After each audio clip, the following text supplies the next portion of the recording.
Welcome to Wicked Majesty.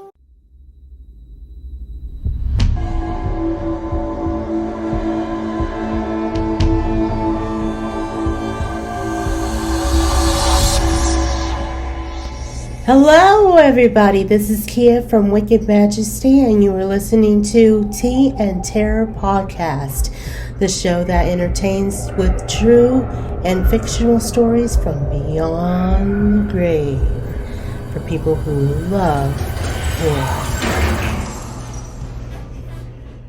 Welcome to another night of terror and classic macabre on Tea and Terror Podcast. I am your host, Keya Reed. Tonight, in the second episode of the Body Snatcher series, we shine a light on the infamous resurrection men, the unsavory figures who roamed the graveyards under the cover of darkness. They would stop at nothing to provide fresh corpses to the anatomist. We'll dive into the secret societies, the risks they face, and the ingenious methods they employed to elude capture. Discover the shocking lengths people would go to fulfill the demands for bodies and how their actions laid the groundwork for Stevenson's bone-chilling tale. Brace yourself for an episode that unearths the true horror behind the resurrection men. Narration will be done by Jacob Williams. If you are watching from the Wicked Majesty YouTube channel and it's your first time seeing my content, welcome to the Wicked Majesty channel. I post horror stories, gothic tales, and creepypastas that will get your blood rushing and nightmares beyond your imagination. If horror is your thing, then I encourage you to hit that subscribe button and ring the notification bell for updates on the Body Snatcher series and other videos I post each week. If you are a returning subscriber, thank you very much for watching my videos and subscribing. You definitely help my channel flourish and I greatly appreciate it. If you are listening to the podcast on Spotify, iHeartRadio, Apple Podcast, or SoundCloud, then please share the Tea and Terror podcast with others, add it to your playlist, and subscribe. Thank you all so much.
One November morning, this policy of silence was put sharply to the test. He had been awake all night with a racking toothache, pacing in his room like a caged beast or throwing himself in fury on his bed, and had fallen at last into that profound, uneasy slumber that so often follows on a night of pain, when he was awakened by the third or fourth angry repetition of concerted signal. There was a thin, bright moonshine. It was bitter cold, windy and frosty. The town had not yet awakened, but an indefinable stir already preluded the noise and business of the day. The ghouls had come later than usual, and they seemed more than usually eager to be gone. Fettes, sick with sleep, lighted them upstairs. He heard their grumbling Irish voices through a dream, and as they stripped the sack from their sad merchandise he leaned dozing, with his shoulder propped against the wall. He had to shake himself to find the men their money. As he did so, his eyes lightened on the dead face. He started. He took 2 steps nearer with the candle raised. God Almighty, that is Jane Galbraith. The men answered nothing, but they shuffled nearer the door. I know her, I tell you. She was alive and hearty yesterday. It's impossible she can be dead. It's impossible you should have got this body fairly. Sure, sir. You're mistaken entirely. But the other looked Fettes darkly in the eyes and demanded the money on the spot. It was impossible to misconceive the threat or to exaggerate the danger. The lad's heart failed him. He stammered some excuses, counted out the sum, and saw his hateful visitors depart.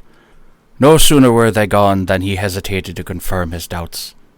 By a dozen unquestionable marks, he identified the girl he had jested with the day before. He saw, with horror, marks upon her body that might well betoken violence. A panic seized him, and he took refuge in his room.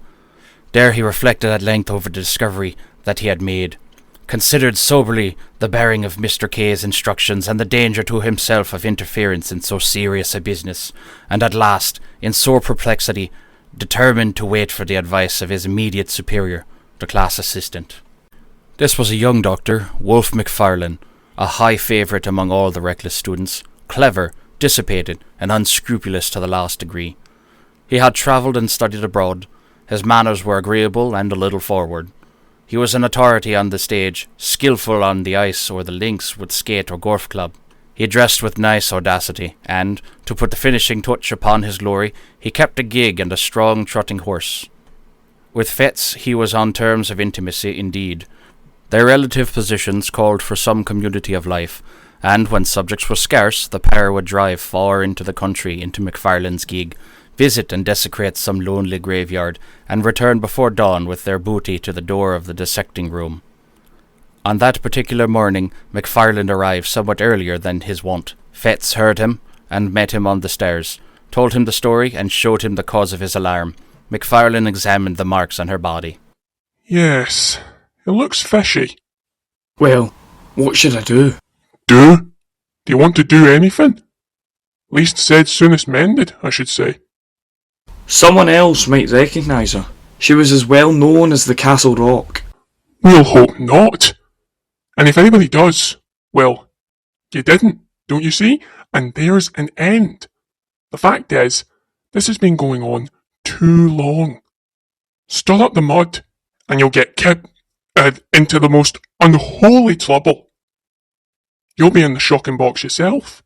So will I, if you come to that. I should like to know how any one of us would look, or what the devil we should have to say for ourselves in any Christian witness box. For me, you know there's one thing certain, that, practically speaking, all our subjects have been murdered. Macfarlane. Come now. As if you hadn't suspected it yourself. Suspecting is one thing, and proof another. Yes, I know. And I'm as sorry as you are that should have come here. The next best thing for me is not to recognise it. And I don't. You may if you please. I don't dictate, but I think a man in the world would do as I do. And I may add, I fancy that is what Kip would look for at our hands. The question is, why did he choose us two for his assistants? And I answer, because he didn't want old wives. This was the tone of all others to affect the mind of a lad like Fettes. He agreed to imitate Macfarlane. The body of the unfortunate girl was duly dissected, and no one remarked or appeared to recognise her.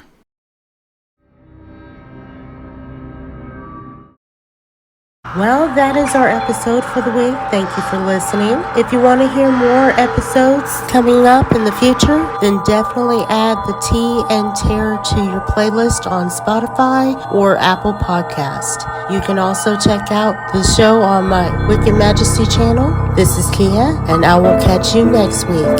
Same time, same place. Have a good night.